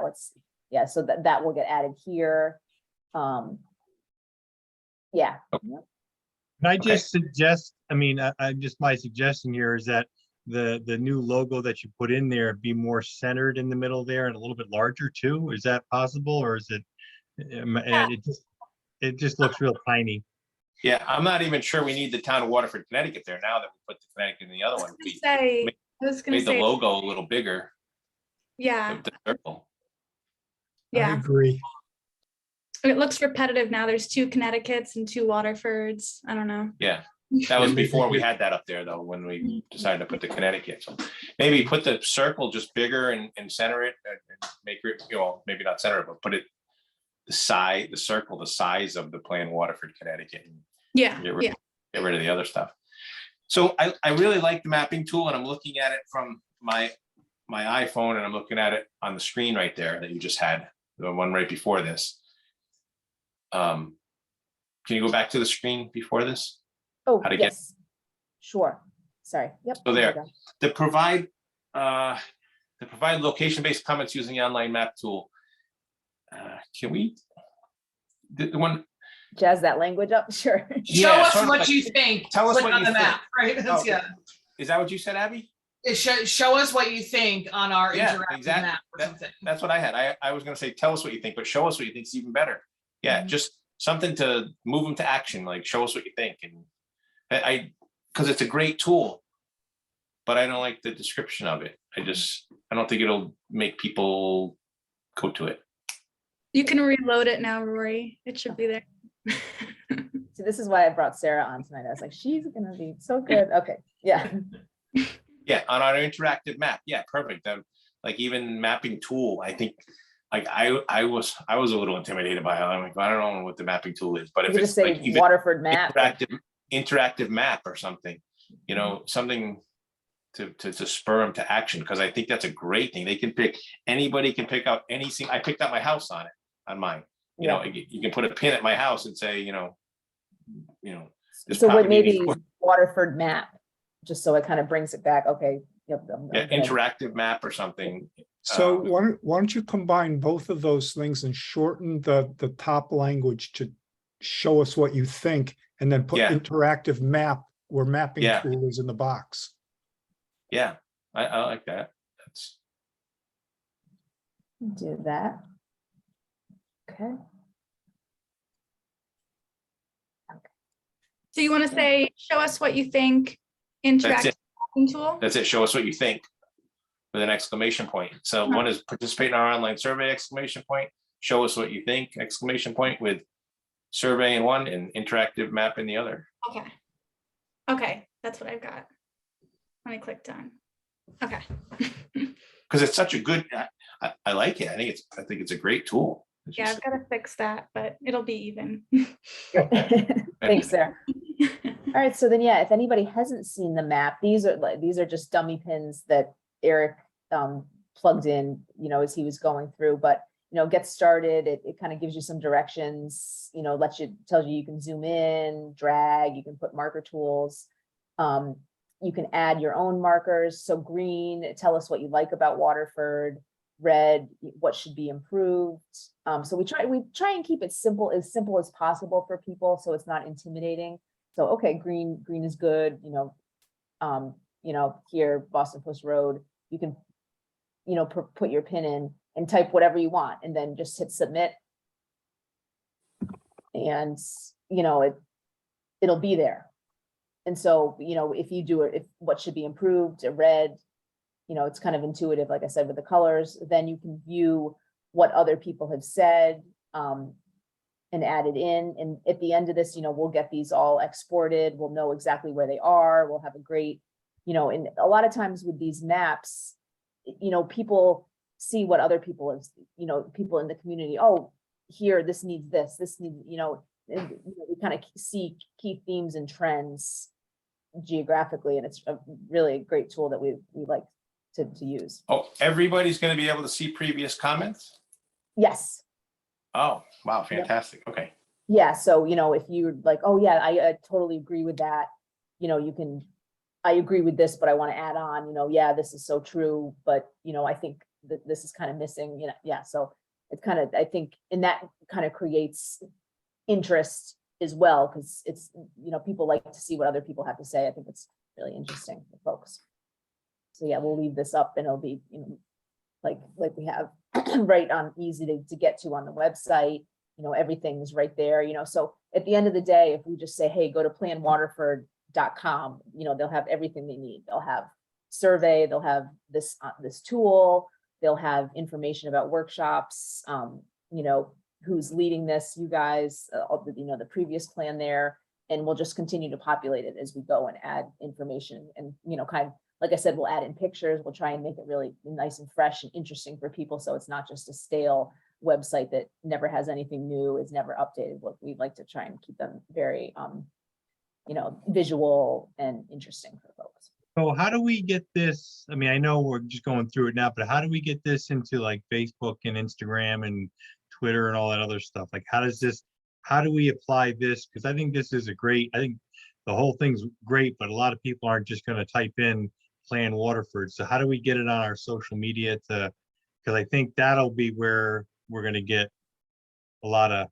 people. Oh, definitely. Yeah. So what I've asked Sarah to do is research some of the towns, not I'd say town, but some of the Facebook pages in the community. And what we'll do is we'll create just simple Facebook posts that's, kind of give a little bit of brief information. Hey, the town's updating its POCD. You need to get involved.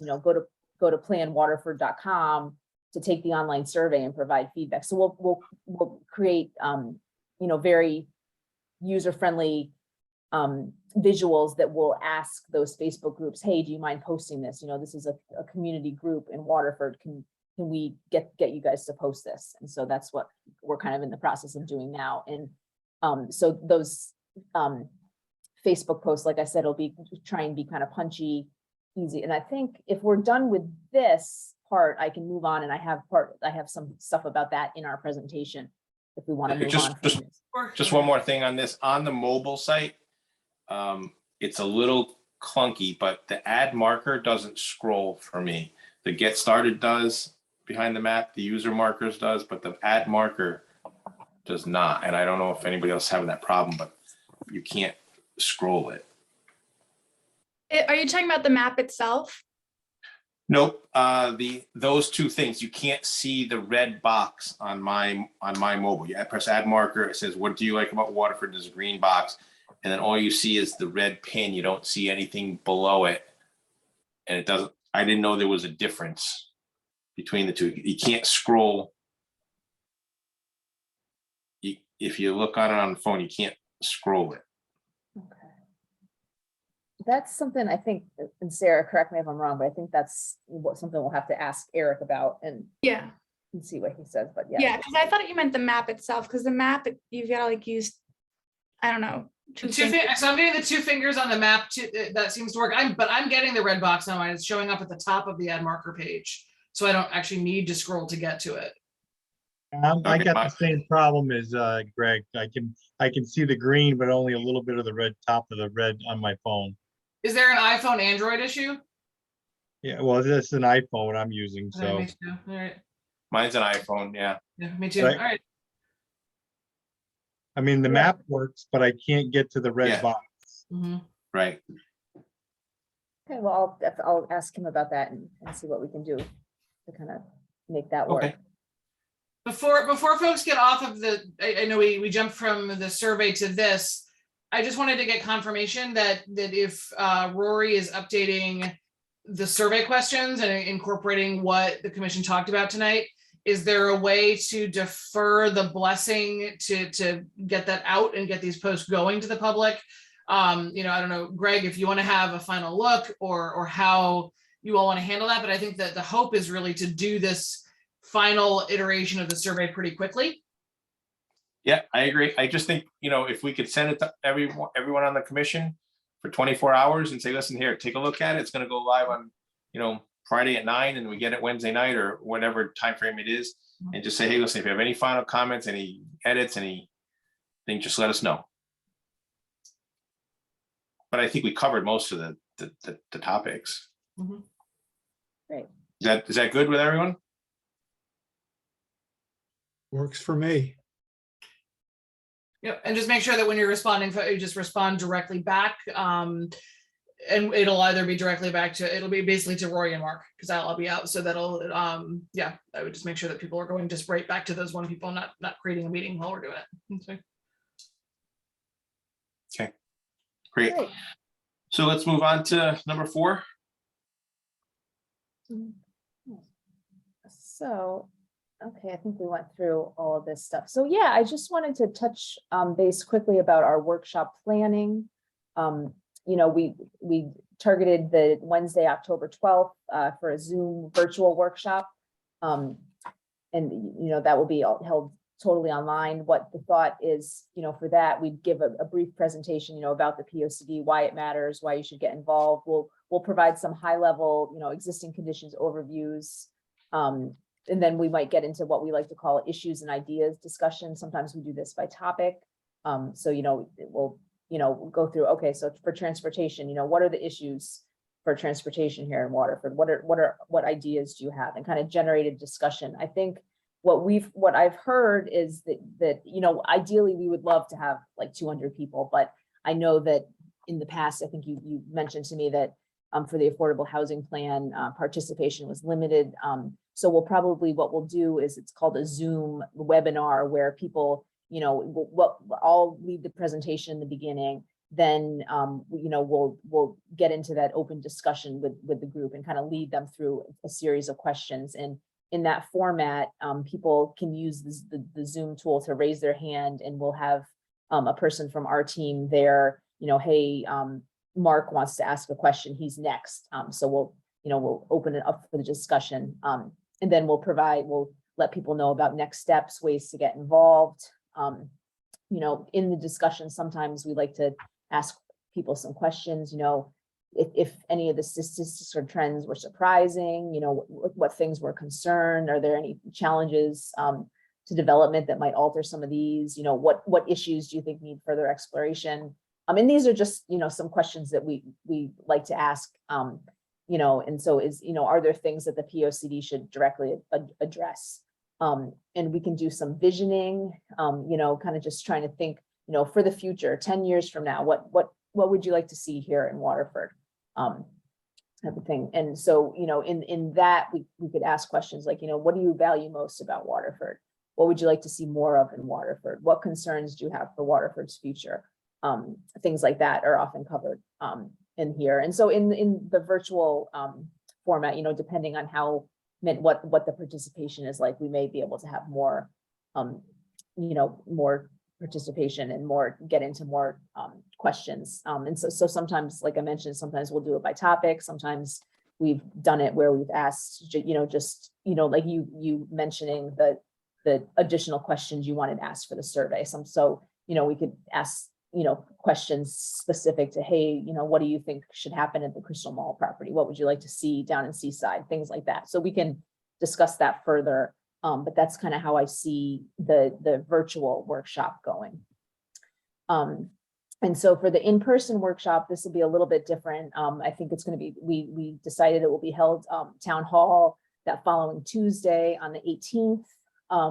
And so again, similar format, probably I think between like 6:30 and 6:50 presentation about the POCD existing conditions. Try and keep that brief so people aren't just sitting there. We want to get people interacting as quickly as possible. So probably we usually like to do what we call interactive polling. So we have these clickers where we kind of pass them out around the room, and we'll ask a series of questions. And a lot of times we'll pull some of the questions from the online survey. We might add some different ones, but the cool thing about the interactive polling is that the results are in real time. It's completely anonymous. You don't have to vote the same way your wife does or anything. And we get graphs right away. We can kind of see, what people are thinking. And as I mentioned before, people like to know kind of what other people are saying, and it can be really eye-opening and surprising sometimes. Then we like to leave about an hour for what we call breakout sessions. So again, this could be done by topic. You could have transportation in one corner, housing in another, open space, all the different topics, and have, if you want to go talk about transportation for 20 minutes, I'm thinking an hour time frame, we might do, 3 different, if we did it by topic, we could do 3 different stations. Okay, you pick your top 3. Say there was 6 different topics, but you weren't really concerned about economic development, but you really were concerned about open space and natural resources. So you could make sure you go to that station. And as I mentioned, we've also done where everybody gets the same questions, and we go through and have facilitators. FHI, we bring staff to help facilitate and lead some discussion. So it's really, and Abby, Mark, and I are going to have a chat tomorrow too in further detail about this stuff. But so we're open to different formats for this, but really just the point of these workshops, it's not for me to stand up there for an hour and talk. It's to get feedback from the community. We want to hear from Waterford's residents. So that's really what we need to get out of these. And so then after those breakout sessions, we do what we call a report back. So it's usually one person from each table reports back for what their table talked about. And we try and go through these pretty quickly, but it is nice for the attendees to hear what everybody had to say. And then we'll do that report back. We'll talk about next steps, what's going to happen next in the update process. And so talking about advertising, Ken, I know you mentioned the Facebook ads, kind of questioning how we're going to get those out there. We're going to put everything we possibly can up on the town's website. We're going to use our Plan Waterford website. There's different news sources, Patch, Facebook. Sarah's looking into the different Facebook groups here. And if you guys know of any that you're members of that we could post to, please share that. We'll get that flyer, and we'll update the flyer with the new logo. And that's something that, we'll post around town. We'll be handing out at the pop-up. And I wanted to show these examples here are from a plan we did in New Jersey, where we made some Facebook advertisements where they just asked simple questions. Do you want to see more dining options downtown? Let's make it happen. This one can't find a place to park. Let's change that. So kind of simple, quick, punchy things that make people realize, oh, this is something that kind of does impact me. So we could consider doing things like that. We could do, like I mentioned, the kind of the more simple advertisement, like, hey, get involved with Plan Waterford, go to the website, go to attend a pop-up, things like that. We're open to doing a variety of different things. Is there a way, and like, I know I brought this up before, but regarding like the high school or maybe like the junior high, like something to do with the civics, because this is kind of a civics type of thing where, getting people involved. Is there something that these plans could be sent out to the school or something so people could, whether they scroll through it or not, but maybe it's another way to get more people, involved. I don't know if that's possible. So yeah, sometimes we've asked, like the Board of Ed or asked the school, hey, is this something you can post if there's the school newsletter so that parents are reading this? When you said you get high schoolers involved, I think maybe extra credit if they take the survey. I don't know. Exactly, something. But yeah, it definitely, we can definitely explore that as well. And I don't know, maybe Abby or Mark has a contact with the schools, but we can also. Yep, they're already on board to help with us, so we just need to give them the information and they will use their channels to help get it out. Perfect. I get an email every day, every other day from the principal, so All right, so that's the advertising there. Let's see. So any thoughts? On the ads for a second, on the previous one, it was on the cover of something that you gave us initially, and then it's the picture here with the 4 pictures in it. It's back. Yeah, I don't care for having the crystal ball in there. I don't think it's something we should be putting on the front page of our anything. But okay, that's just my thought. We could put the high school, the 4 schools. We could, I like the water. I like the Clark Lane. What house is that? Is that? That's Eugene O'Neill That's Mansion. the top of the mansion. Top of the mansion. Okay. So the Harkness top of the would be a good mansion, one. and then Harkness. something other than Buffalo Wild Wings and the Crystal Mall. I mean. and I will say this was stolen from a presentation I gave a couple of presentations back, and I just put it Right. here. Just And to I have mentioned it. that to Abby too. I Picture. said that's not going to be the cover of our POCD, is it? And she No, said no, that no, was no. just- Yeah, no. And But I mean, I'll- I think I'll- we should even take it out of anything that we do. We should be able to find another picture of something non How about script, if you Harkness? will. What'd you say? Harkness? Yeah, Harkness, good. I mean, town hall. What something? So we have. Any of those is the library, anything. Library, Duck Pond? but town hall, Clark Lane, the beach, and Eugene O'Neill. Those are good. Mhm.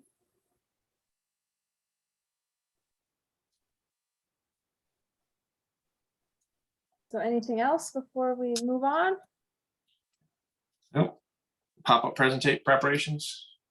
Yes, so we are all set to attend the Harvest Festival Saturday, October 8th. So this will be before, that first virtual workshop, which is that following, I think Wednesday, it's so in advance of that, what we'll do is we'll hand out flyers, we'll get out there, we'll talk to people. I'll bring a tent, table. These images are from another pop-up we had been doing. And what we like to do is it's really fun to, do a map of the community. So we'd have a map of Waterford and, have people provide Post-its, different colored dots, put a green dot. This is an asset, blue opportunity, red weakness. But the real thing is on the Post-it notes, hey, what do you think about this? And it's amazing, like people start seeing what other people wrote and, they're reading them, they're adding to it. It's really fun and interactive. And then the main thing is just getting the flyer in people's hands. Like, hey, go to this website, take the online survey, come to the virtual workshop, come to the in-person workshop. Just letting people know it happened. And so it's nice for these pop-up events, they're not having to come, like we're getting out to the people where they are. So we're going to be doing 2 of these. This is that first one that we'll be doing. This is the one on October 8th. So that's kind of how we see that, envision that going. And like I said, we'll bring flyers, we'll bring a sign-in sheet if anybody wants to provide their email. and, some comment sheets if people want to write out longer things. We can bring copies of the current plan, just so people know kind of how, what the documents end up looking like. We usually bring candy. That always gets people to come over and talk to us. So. Okay. And then, so just the project schedule, I think I mentioned all this stuff previously. Next up, the pop-up virtual workshop, the 12th, in person, the 18th. Our next TAC meeting will be, I think, October 25th. And, what we'll do is I'll provide a review, what we've been hearing so far, what we've heard. And then we can get into some topic-based discussions with some issues and ideas, just based on some of the different topics. So October looks busy, lots of stars up there. Okay, great. Anybody have any comments? Questions? Okay, thank you, Rory. Great. All right. Thank you, guys. We'll see you soon. All right. Bye-bye now. Yeah. Take care. Bye-bye. Item number 5, administrative review. Nothing that I'm aware of. Nope, nothing here. No. Correspondence, you see, we have a letter from the Planning and Zoning Commission from the Waterford Police Commission, dated September 12th, 2022. Item number 7, commission business. Nothing. Nothing? Okay. Anybody want to make a motion for item 8? Make a motion to adjourn. Second. Motion made by Ken, seconded by Karen. All in favor? Aye. Aye, Aye. great. 2 weeks, right? In person, right? Yeah, 7th in person, yep. great. Have a good night. Good night, everyone. Good night. Good night. Thanks.